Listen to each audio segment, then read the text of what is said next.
Friends, आपके अपने YouTube channel फिल्मी दुनिया ज्ञान में आपका स्वागत है और मैं हूं जगवंत। फ्रेंड्स, अगर आपको ये वीडियो पसंद आती है तो लाइक करना मत भूलिए और अगर आपने अभी तक हमारा चैनल सब्सक्राइब नहीं किया है तो चैनल को सब्सक्राइब करें और घंटी का बटन दबाएं ताकि आपको हमारे अगले वीडियो का नोटिफिकेशन मिल सके। फ्रेंड्स, फिल्मी दुनिया की फिल्मी बातों में आज हम बात करेंगे बॉलीवुड के पहले सुपरस्टार राजेश खन्ना के कैरियर के बारे में। राजेश खन्ना ने 1966 में फिल्म आखिरी खत से अपना कैरियर शुरू किया था, लेकिन यह फिल्म कोई खास नहीं चली। उसके बाद राजेश खन्ना ने कई फिल्में की, लेकिन कोई भी फिल्म हिट नहीं हुई। 1969 में बॉलीवुड में एक ऐसी आंधी आई जिसने बॉलीवुड के स्थापित सभी कलाकारों को उखाड़ फेंका था। ये आंधी थी राजेश खन्ना की। इसी आंधी से बॉलीवुड को मिला बॉलीवुड का पहला सुपरस्टार राजेश खन्ना। दरअसल 1969 में शक्ति सामंत साहब, जो प्रोड्यूसर डायरेक्टर थे, वो शर्मिला टैगोर को लेकर एक फिल्म बना रहे थे, आराधना। ये फिल्म एक स्त्री प्रधान फिल्म थी और कोई भी बड़ा एक्टर इसमें काम करने को तैयार नहीं था। इसलिए शक्ति सामंत साहब ने राजेश खन्ना को लेकर यह फिल्म बनानी शुरू की और जब यह फिल्म रिलीज हुई तो किसी ने सोचा भी नहीं था कि यह फिल्म इतनी हिट होगी। यह फिल्म 1969 की ब्लॉकबस्टर फिल्म थी और साल में सबसे ज़्यादा कमाई करने वाली फिल्म थी। इसके गाने इतने सुपरहिट हुए कि उसने पूरे हिंदुस्तान में एक तूफान खड़ा कर दिया। जैसे मेरे सपनों की रानी कब आएगी तू, रूप तेरा मस्ताना, सभी गाने सुपरहिट थे। और इसी फिल्म के साथ 1969 में राजेश खन्ना की राज खोसला द्वारा निर्देशित एक और फिल्म रिलीज हुई, दो रास्ते, और इसके गाने भी सुपर डुपर हिट हुए। जैसे बिंदिया चमकेगी, क्या बात है, क्या जबरदस्त गाना था। छुप गए सारे नज़ारे, ओए क्या बात हो गई, सभी गाने सुपर हिट थे। ये फिल्म भी सुपर हिट रही। 1969 में ही राजेश खन्ना की बंधन फिल्म आई, वो भी हिट रही।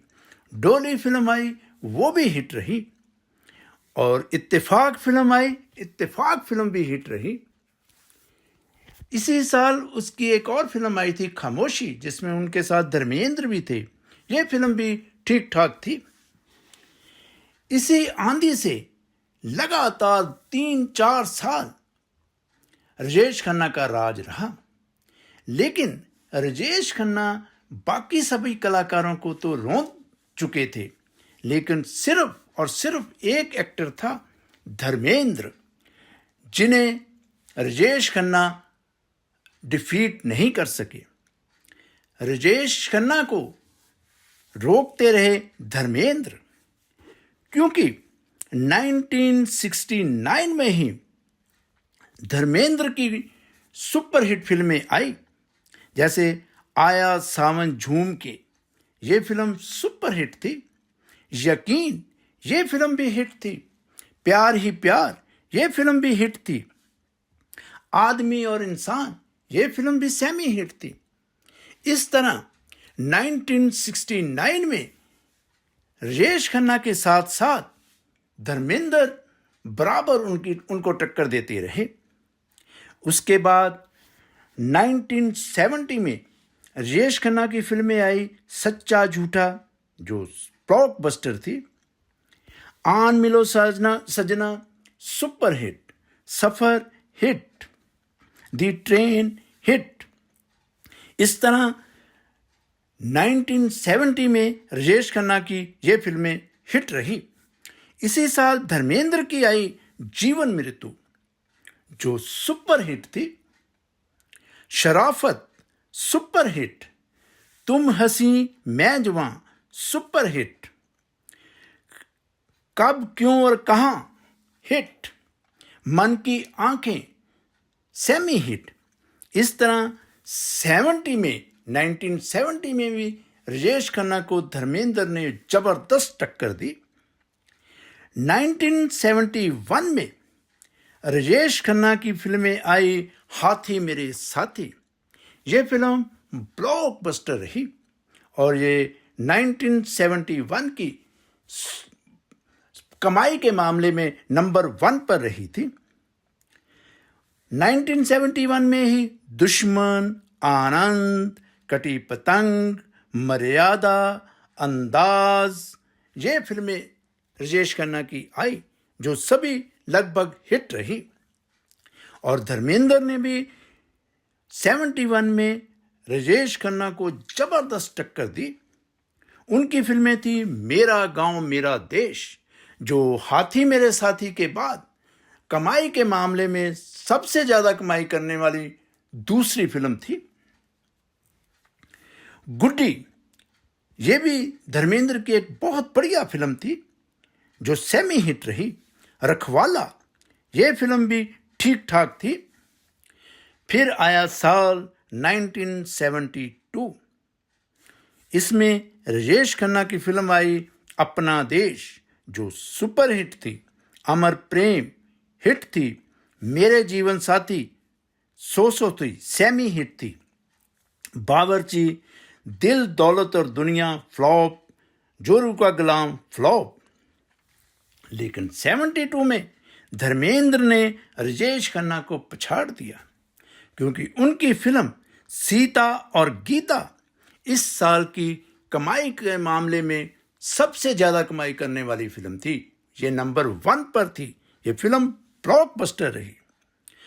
धर्मेंद्र की दूसरी फिल्म राजा जानी सुपर हिट रही। समाधि हिट, दो चोर हिट, ललकार हिट। इस तरह राजेश खन्ना के कैरियर को पूरी टक्कर देते रहे धर्मेंद्र।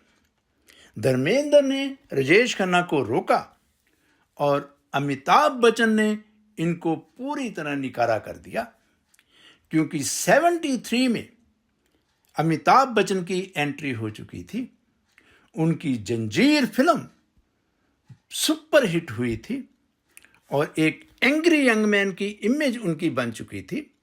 उसके बाद 74 में, 75 में शोले, दीवार आदि फिल्मों ने राजेश खन्ना के कैरियर को बहुत ज़्यादा ठेस पहुंचाई। इस तरह हम कह सकते हैं कि राजेश खन्ना का कैरियर जो बहुत ही ऊंचाइयों पर पहुंच चुका था, धीरे धीरे खत्म होने लगा, धीरे धीरे ढलने लगा। वैसे तो राजेश खन्ना 85 तक फिल्में करते रहे, लेकिन उनका जादू फिर नहीं चल सका। इस तरह राजेश खन्ना के कैरियर में, पूरे कैरियर में धर्मेंद्र ही एकमात्र ऐसे अभिनेता थे जो उनको रोक सके। बाकी उस दौर के सभी एक्टर्स जैसे शमी कपूर, राजेंद्र कुमार, मनोज कुमार, सुनील दत्त आदि सभी उस वक्त खत्म हो चुके थे। उनकी फिल्में बिल्कुल नहीं चल रही थी। कभी कभी जैसे 1970 में एक फिल्म आई थी जॉनी मेरा नाम देवानंद की, वो ब्लॉकबस्टर रही थी। लेकिन राजेश खन्ना ने किसी भी दूसरे एक्टर को अपने बराबर खड़ा होने नहीं दिया।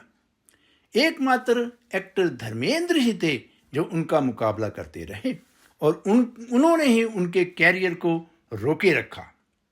और फिर जब अमिताभ बच्चन की एंट्री हुई तो उन्होंने तो राजेश खन्ना के कैरियर को बिल्कुल बर्बाद कर दिया, क्योंकि जो फिल्में राजेश खन्ना करने वाले थे वो फिल्में अब अमिताभ बच्चन को मिलने लगी थी। राजेश खन्ना पहले ही धर्मेंद्र के साथ मुकाबला कर रहे थे, वो उनके कंपटीशन में थे। अमिताभ बच्चन के आने से वो पूरी तरह टूट गए और फिर वो अपने करैक्टर को एक नई ऊंचाई नहीं दे सके। फ्रेंड्स, आपको ये सारी इन्फॉर्मेशन कैसी लगी कमेंट करके बताएं। और अगर आपने अभी तक हमारा चैनल सब्सक्राइब नहीं किया है तो चैनल को सब्सक्राइब करें और घंटी का बटन दबाएं ताकि आपको हमारे अगले वीडियो का नोटिफिकेशन मिल सके। सत्यम शिवम सुंदरम।